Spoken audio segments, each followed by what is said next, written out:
quarter, scoring as many as 36 points, even going into overtime. How did you like the way the team played it out in those final moments where the game was decided by crucial jumper? Well, obviously I voiced my displeasure at halftime, and we actually talked about it. We said that Meralco is going to come out with a lot of urgency and desperation because of their record. Unfortunately, we were not able to match that kind of energy and urgency in the first half. So I just asked them a simple question at halftime. I said, how much do you want this? How badly do you want this? And nothing more needed to be said. The players responded. We were able to cut their lead in half by the end of the third.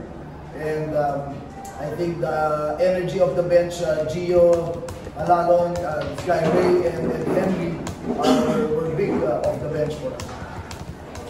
This is also the second game in a row wherein the bench he stepped up for TNT. How does it build the overall vision that you have for this conference for TNT? Well, our learning from the last conference was, we had to have enough depth to finish the tournament or a season. And today was a perfect example. We did have Jordan Heading, went down with a bad case of a bacterial infection just last night. He had a really good practice the whole week, but couldn't go, had to be rushed to the hospital today.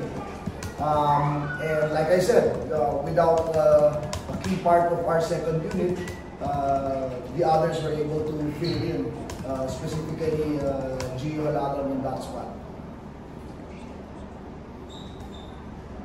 Thank you, Coach Chot. Now we would like to open the floor to our friends from the press. Coach, congratulations. Coach, can you describe this guy? Kasi nung fourth quarter, talagang iniingi niya yung bola. Kaya target na talaga yung 4-point shot din, yung game winner niya.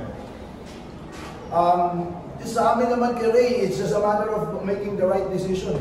If I thought in the first half, he was getting bothered by the kind of defense Meralco was playing, but when we were able to talk about it at halftime, then nakapag-adjust na, hindi lang siya, but the whole team, we were able to adjust to solve their pick and roll defense. And I think a big factor also is guys like Simon and Gio give Ray a lot of time to rest on the bench. He just played 32 minutes today, including overtime na. So he was really below 30 for regulation. So yun lang talaga. Like you said, it was a total team effort. In the end, one guy has to, what do they always say, big players make big shots, big plays. So in the end, that was the story. Yung 4-pointer na rin hinahanap ng 4-10. The game on the line, overtime, we went for the medium range jumper. Ano lang yung sitwasyon na nakita mo dun sa mga big shots na pinira mo? Talagang, binabasa ko lang yung defense na ginagawa nila sa akin, especially, and of course, yung team defense nila talagang binabasa ko rin. And yun nga, nakakita ko ng lapses nila na sobrang silang mag-help pagka na kay Roger Bola kasi may mismatch kay Roger. And isa pa doon is yung first half kasi naka 3 attempts na ako sa 3 points and straight naman nandun yung flow nandun yung rhythm sa 3 points kasi hindi talaga pumapasok. So nag-try ako sa 4 points and good thing naman unang tira ko sa 4 points pumasok and sabi ko nga it's all about confidence na lang to, kumbiyansa na lang. So at least gumana naman and nag-pay off naman din. Coach, good evening. Obviously, a lot of heroes today, tonight, pero ano masasabi mo sa pag-drive ng mga bagong players like si Kevin and si Gio with the team na parang sila din yung malaking nagawa nila? To be honest, I was really upset with Gio in the first half. Pero sinabi niya, Coach, babawi ako. So he said, give me another chance, babawi ako. And that's exactly what we're looking for from Gio. His ability to pressure on the defense, to be a pest. His offense is really just a bonus for us. But he causes a lot of havoc defensively. We forced Meralco to 22 turnovers. And I think that was a key part. Kaya kami nakabalik because we were getting a lot of chances, we were getting a lot of possessions. So yun ang talagang role ni Gio. Same thing with Kevin. In fact, he had a lot of wide open looks sa 3, but that's the shot he takes, that's the shot we practice, and we know that he's going to make those shots some other time. That's why I'm very happy we won despite us shooting only 12% from the 3-point line. So it was a really gritty, grinded out game for us. Kung panalo na to keeps you on top of the standings regardless kung 5-way tayo, no? 22 team tayo na how big is that heading to your break before the November 17 yata? We actually talked about it and we said that in as much as Meralco is desperate for a win, we were fighting for something else, and that is to remain atop the standings. And we have no illusions about it. We know that this is still a long way to go. There's still so many tough teams that we have to face.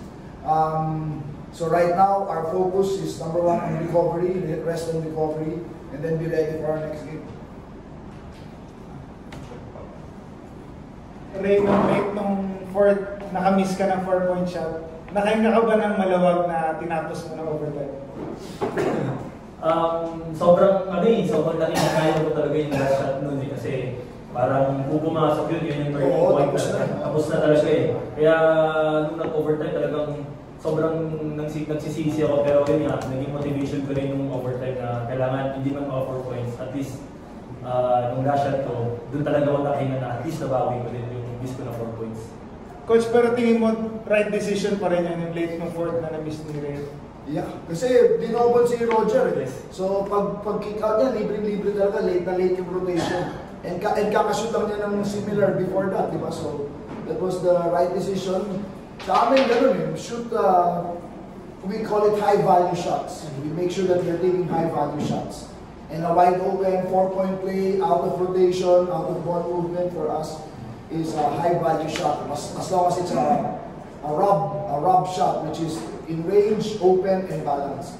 So Ray was in range, he was open, he was balanced. So not every shot is going to go in, but hopefully if we continue taking high value shots, then we will have we increase our chances of winning. Coach, siyempre, there's a lot of debate about the 4-point shot. Last season, you were one of the lowest teams na attempt ng 4-point shot. Is this a sign na medyo nagkano na kayo, willing na kayo to take more 4-point shots, or ano ba?